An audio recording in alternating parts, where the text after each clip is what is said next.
Hey guys, so chapter 1011 of One Piece just came out. Starting this chapter off again with another color spread. I feel like he's been pumping these out pretty often. Um, I feel like the last one we got was only like 2 chapters ago. The one with the where they were, dressing up the statues in the snow or whatever. And then there's that one with all the beast pirates. Not too long before that. So he's been on the grind with color spreads recently. And I can't say I'm terribly upset about that. But this time it's just a straw hats and they're all eating ice cream. Nothing terribly special about that. Other than the giant Nami in the background, which is an interesting creative decision. But it looks like very detailed. Like, the cartoony style of One Piece may often distract people from the fact that Oda is genuinely a very good illustrator and can be, extremely photorealistic if he chooses to. Not that this is a photorealistic Nami, but it's definitely a lot more detailed than it's there typically depicted. But yeah, nothing more to say on that. But we get into the chapter picking up with Kid and Killer. And it is confirmed that, as many suspected last chapter, that Mama or Big Mom has made a new homie. This one appears to be female, as she has luscious red lips, and it's another lightning-based one. Although it seems to be more of just a straight-up lightning ball than an actual like cloud or lightning cloud like Zeus was. This time named Hera, which is of course the wife, or it was either the sister or wife of Zeus in Greek mythology. I can't remember. I haven't read Percy Jackson since I was like, what, 10 or something, and that's the extent of my knowledge when it comes to Greek mythology. But I'm pretty sure Hera has some sort of relation to Zeus, which might explain that naming scheme. Yeah, she blows a giant hole in the side of Onigashima, knocking Kid and Killer inside. And Big Mom goes inside of Onigashima as well later. We'll pick up on that.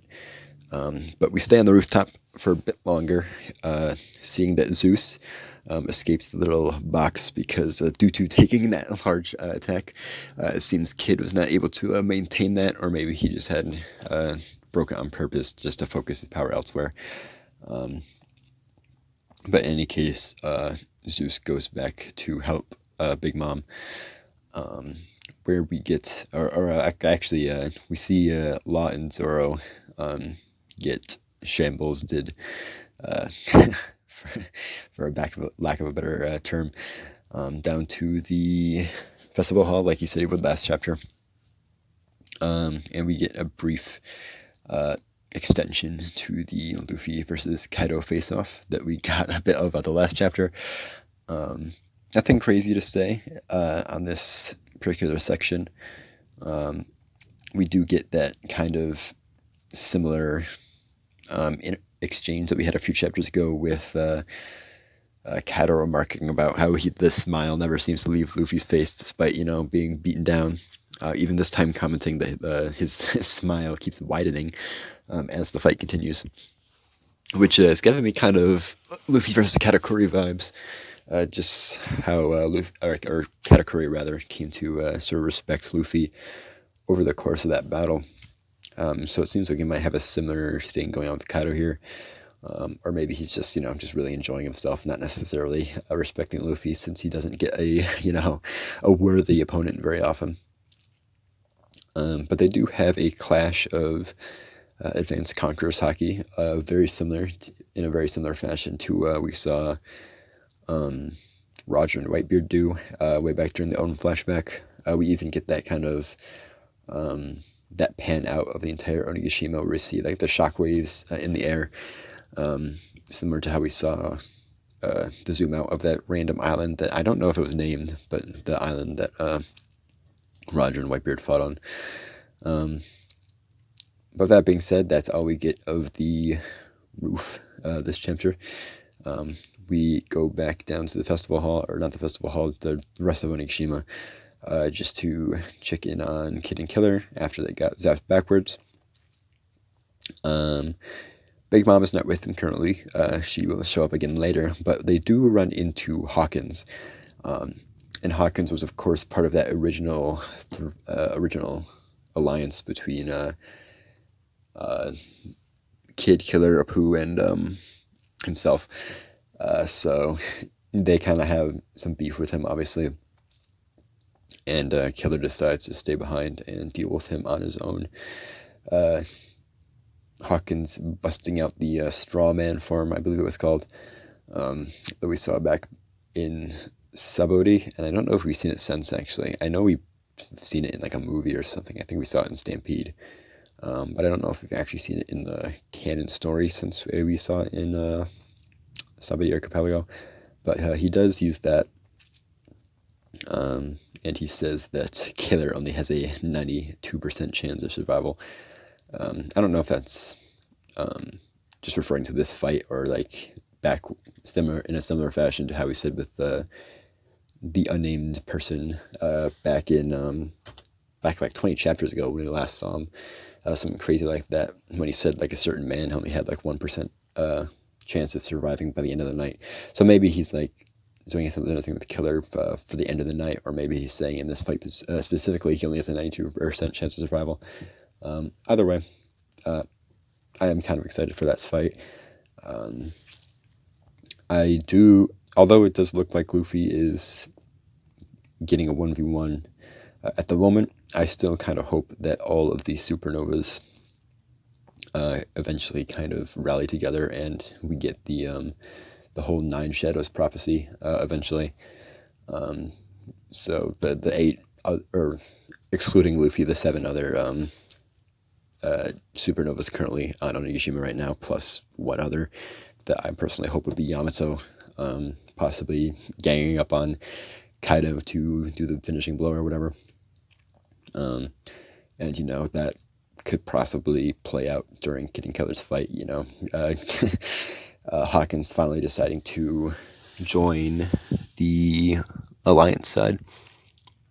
Which, I mean, the fact that he hasn't yet, I would assume means that the certain man who had a 1% chance of survival wasn't like Kaido or anything like that. It was probably somebody on the Alliance. Since, I assume if Kaido had a 1% chance of survival, I would assume he would switch sides immediately. But I don't know. In any case, we go back to Tama and Usopp and Nami and whatnot. Who are currently being attacked by Page One. Obviously, we knew Page One and Ulti were both in hot pursuit before, but now Page One is in his hybrid form, and he's kind of grabbing onto the tail of the Koma Inu. What's his name? I know his species is called like a Koma Inu, but I forget his name. It's like Komochio or something. The big yellow dog thing, I guess I'll just call him. But in any case,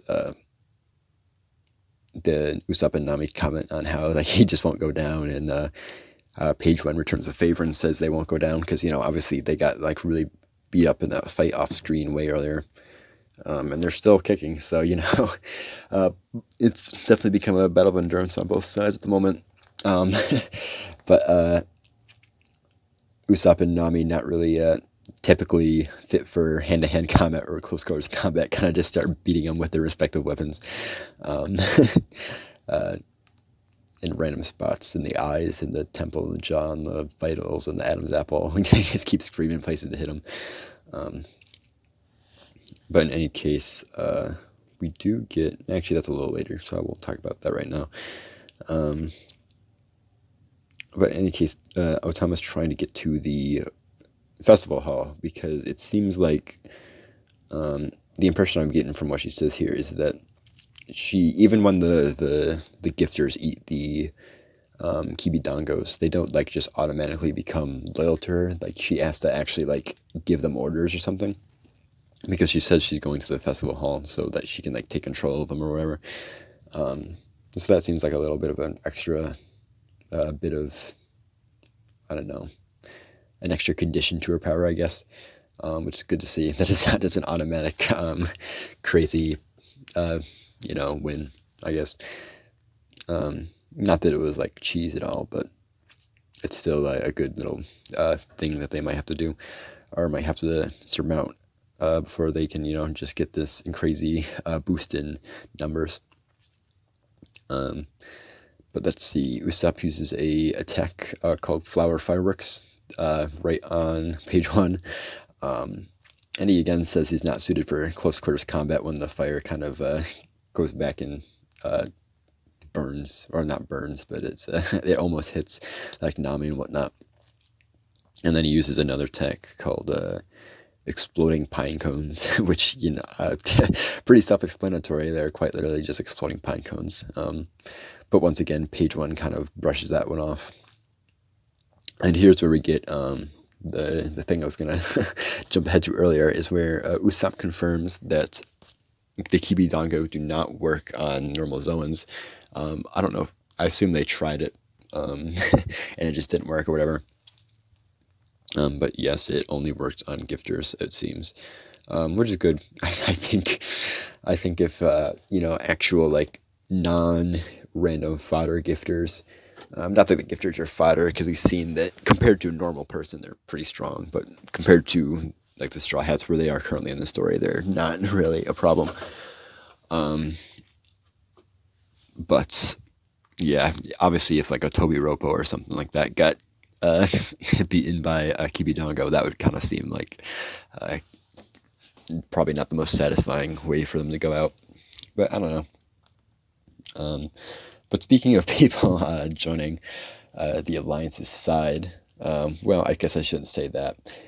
But in any case, Big Mom shows up.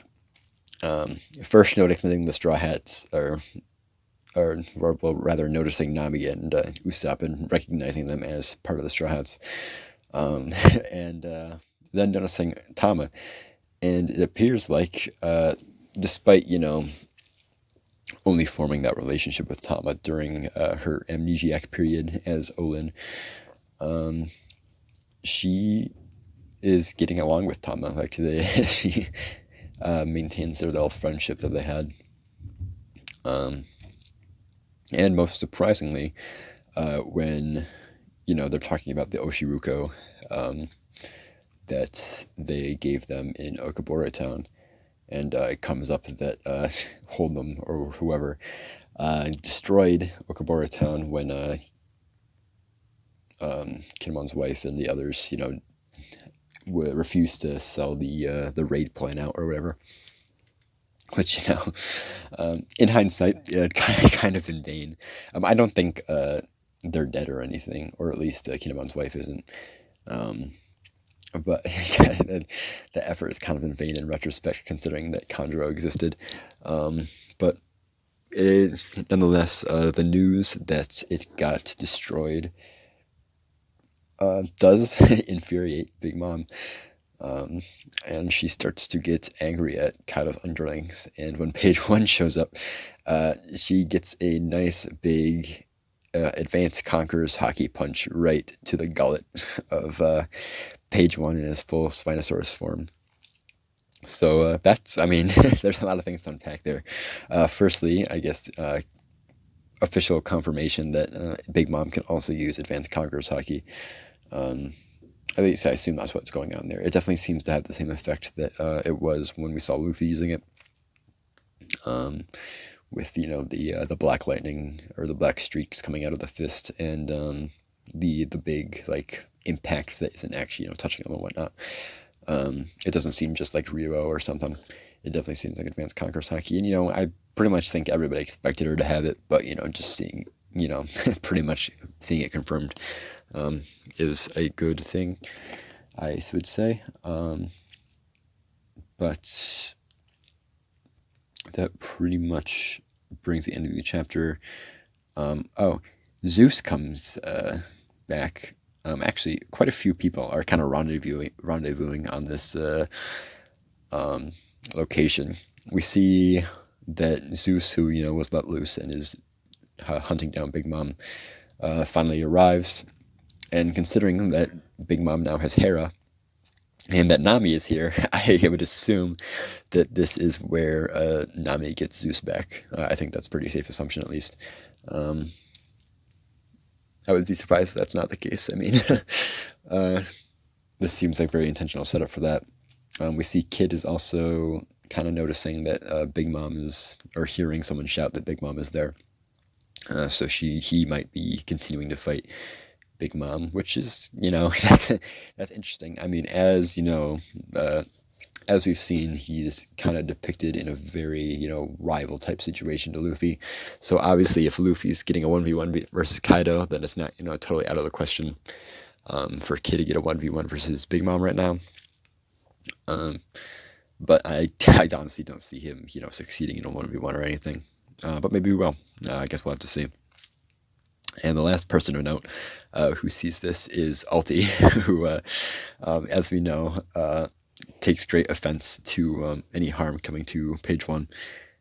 So it looks like it's setting up a bit of a freak out from Alti. Not that I think she's gonna like wail on Big Mom or anything. Well, she might, but she's not gonna really do anything with that. I doubt she can, do significant damage to Big Mom. But this war's getting pretty chaotic in that sense, because I now question, is Alti going to play a role in Big Mom getting takedown? Or is, Big Mom now going to play a role in Kaido getting takedown? Because now we seeing like some conflicts involved with the Beast Pirate side of things and and Big Mom and whatnot. That may cause some, infighting. Probably will cause some infighting. So I'm interested to see if this is just like a one-off thing for Big Mom, or if she'll, continue to stay at Otama's side. I personally don't think that's going to happen. I don't think Kaido's subordinates, destroying a one-off town is enough to, quell Big Mom's rage for, Luffy, like quite literally invading her territory and destroying her castle, and, her two of her top three officers, and, pretty much making a mockery, or pretty much becoming one of the fifth emperor at her expense. So I doubt this is enough to just make Big Mom just side with the alliance or whatever. But I don't know. We'll have to see if this is just a one-off thing or if it continues. But even if it continues, I doubt it's going to be like Big Mom versus Kaido or anything like quite that extent. But I guess we'll have to see. But that being said, I don't really think I have anything else to say on the chapter. So I hope you enjoyed. I guess, like and subscribe or whatever, the usual stuff. That thing people say sometimes. I don't know what it means. But I'm sorry. See ya.